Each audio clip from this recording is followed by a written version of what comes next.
Everyone, it's Maria, and today I'm going to talk to you about my Saturday this past weekend. It was incredible. I was on a girls' weekend from Thursday night until Sunday evening, and we just had a blast. I went with one of my best friends and then met up with some of her other friends that she knew, some great girls, and it was really fun. But the best part was on Saturday. We just stayed in the cabin the whole day and did nothing except things we wanted to do. So I did end up cooking, but only because I wanted to, and I'm kind of picky about good food. It was worth it. It was amazing. I was in the hot tub several times, but I got to paint and read pretty much the whole day, which was super fun. And the book that I got to read was The Seven Husbands of Evelyn and Hugo by Taylor Jenkins Reid. Now, I have seen this around BookTube quite a bit. She's definitely making the rounds around BookTube. And I'm always kind of unsure about jumping on bandwagons of books, especially when I've seen them all over the place. But this cover just kept calling my name because look at that green and that neckline, and she just looks like she's got stories. And then I realized it was Taylor Jenkins Reid, and I really loved Maybe in Another Life that she wrote, and I thought, maybe I should pick it up. I also knew that as soon as I picked it up, I would not want to put it down, so I wanted to save it for a time where I was out and about by myself, and this did not disappoint. I think that the other girls got pictures of me cutting onions while I was reading this because I was making guacamole, but I didn't want to put it down. Great book.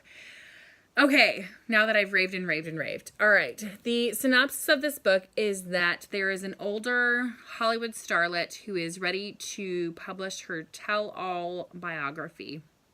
She's been married 7 times, and of course everybody wants to know who was her true love and kind of the stories behind her life.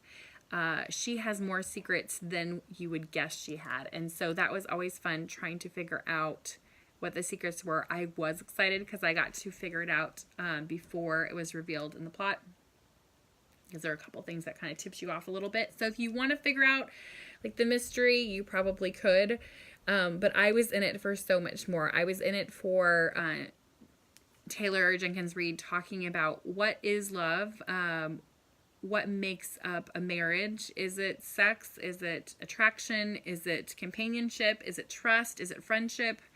What combination of those work and don't work.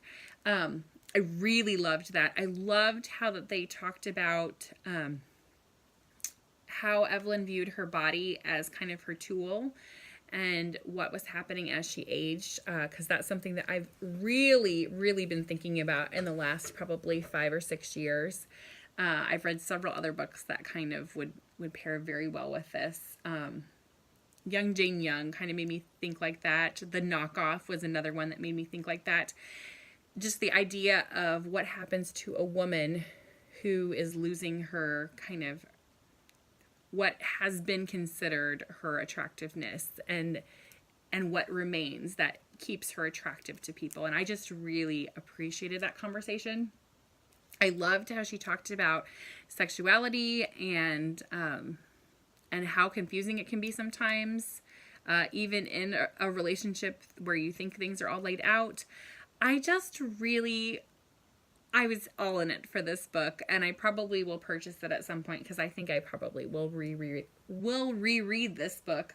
I was here for Evelyn Hugo. So that was the main book that I picked up this weekend. I also did catch up on my reading sketchbook that I've been meaning to work on.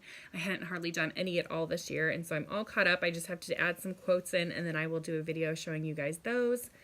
I did also read the Anne of Green Gables graphic novel that is adapted by Mariah Marston, illustrated by Brenna Thumler. This was sweet. It was cute. I read it super fast. Anne of Green Gables is always a fun read, and this one is very quick if you like that. I think I appreciated the art in here. It wasn't exactly my style on every single illustration, but it was pretty close to what I like. I still prefer the regular book or the film if I'm going to do that, the Kevin Sullivan Productions. So this is cute if you want to have all of the Anne of Green Gables things. But for me, it was just like, I'll read it, and then maybe it made me want to draw my own Anne of Green Gables stuff, which I guess is a good thing. So I would love to know in the comments below if you had a whole weekend to yourself to read one book that's been on your list that you know you will not be able to put down. What book is that book? And let me know in the comments, and I will hopefully get some more recommendations for my next weekend to myself. So I will talk to you later. Bye.